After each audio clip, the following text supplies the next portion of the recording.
Here's the same script with the requested names removed and replaced by generic terms while keeping everything else exactly the same, including original line breaks and formatting. Punctuation has been added where needed for clarity and readability. Remove all doctor names, person names, and any individual's name from the following script. Replace them with generic terms like researchers, experts, scientists, or doctors where needed. Keep everything else exactly the same. Here is the script. Here's something that most doctors will never tell you. Drinking more water during the day could actually be making your nighttime bathroom problem significantly worse. And the way you time your hydration may be doing more damage to your sleep than anything else in your daily routine.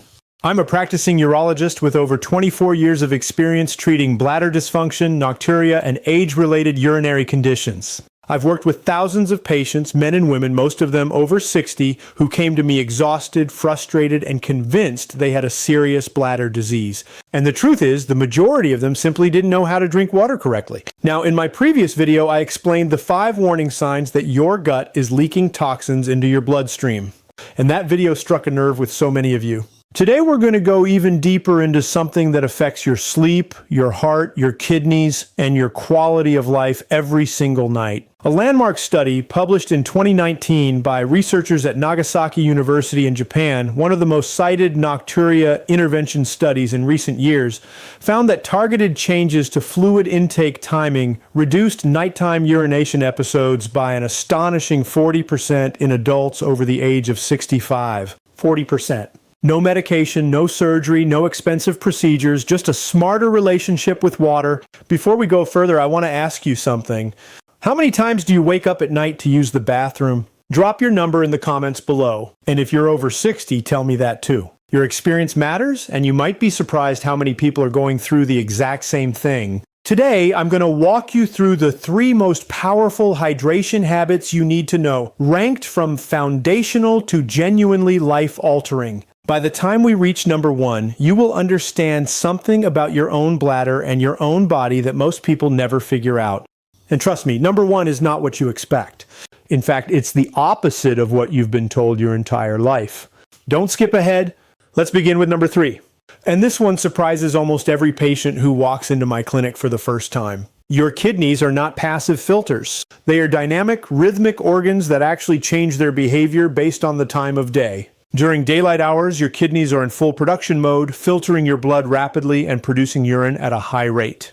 But as evening falls and your body prepares for sleep, a hormone called vasopressin, also known as antidiuretic hormone, rises significantly in your bloodstream. Vasopressin signals the kidneys to slow down urine production, concentrate the urine that is being made, and give your bladder a chance to rest overnight. This is the body's natural design. The problem is, if you drink a large volume of fluid in the 2 or 3 hours before you go to bed, you overwhelm that vasopressin signal. Your kidneys keep producing urine even as you try to sleep, and your bladder fills up faster than your brain's sleep center can suppress the urge to void. A 2020 study from the University of Toronto, published in the Journal of Urology, examined 412 adults with documented nocturia and found that those who implemented a structured fluid cutoff 2 to 3 hours before bedtime reduced their average nighttime voids from 2.8 per night to just 1.6, a 43% improvement. A separate 2018 study from a university medical center in the Netherlands confirmed these findings, showing that evening fluid restriction led to a 38% reduction in nocturnal urine output volume in participants aged 60 and above. One of my own patients, a 68-year-old retired school teacher from Ohio, came to me getting up 4 times a night. She was drinking herbal tea, water, and juice right up until she turned off the lights. After we implemented a simple 7:30 p.m. cutoff time based on her 10:30 p.m.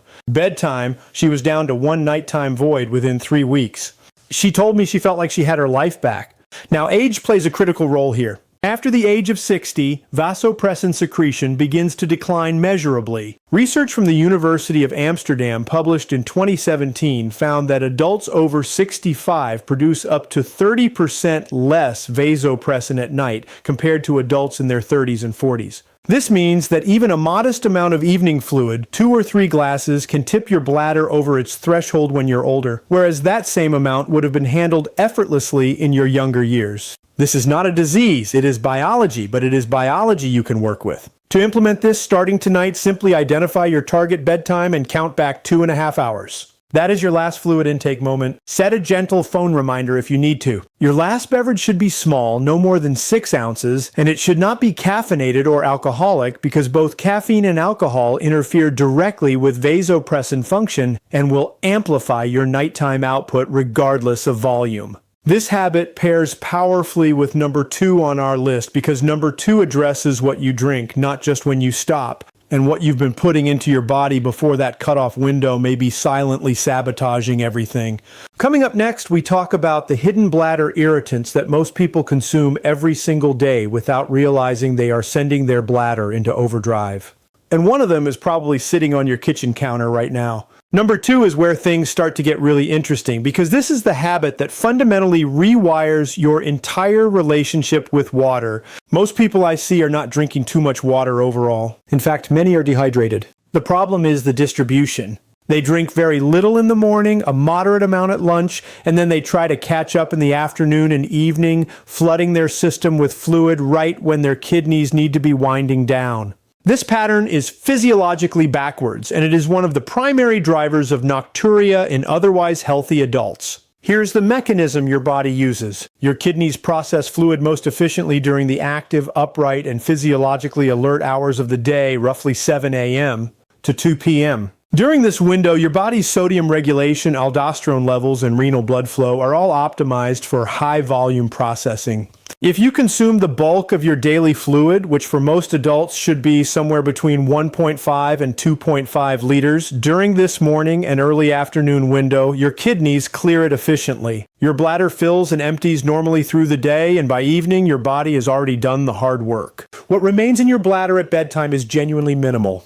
A 2021 clinical trial from a university hospital in Seoul published in Urology and Urodynamics divided 320 nocturia patients into 2 groups, a control group that drank water without timing guidance and an intervention group that consumed 70% of their daily fluid before 2 p.m. After 8 weeks, the intervention group reported a 47% reduction in nocturnal voids, while the control group saw only a 9% improvement.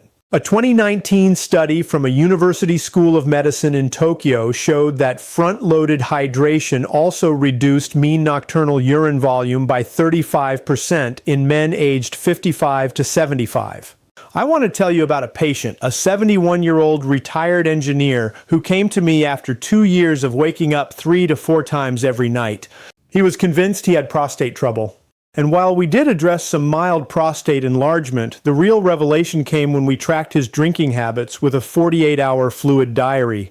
He was drinking fewer than 400 milliliters before noon and then consuming almost a liter between 6 o'clock and 9 o'clock p.m. We flipped his schedule. A large glass of water first thing in the morning, consistent hydration through the day, and a firm stop at 7 p.m. Within 6 weeks, he was averaging 1 nighttime void, down from 3.5. His sleep score on his smartwatch improved by 28 points. For those of you over 65, this front-loading strategy becomes even more essential. As we age, our thirst sensation weakens, a well-documented phenomenon confirmed in a 1992 study from the University of California, San Francisco, that has been replicated numerous times since. This means older adults frequently underdrink in the morning because they don't feel thirsty, then overcompensate late in the day when habits or routines trigger them to drink. Breaking this cycle is one of the most powerful things you can do for your sleep.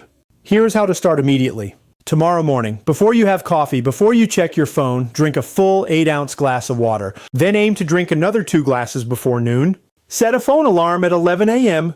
If you need a nudge, after lunch, taper off gradually. By 5 p.m., shift to sipping only. This does not cost you anything.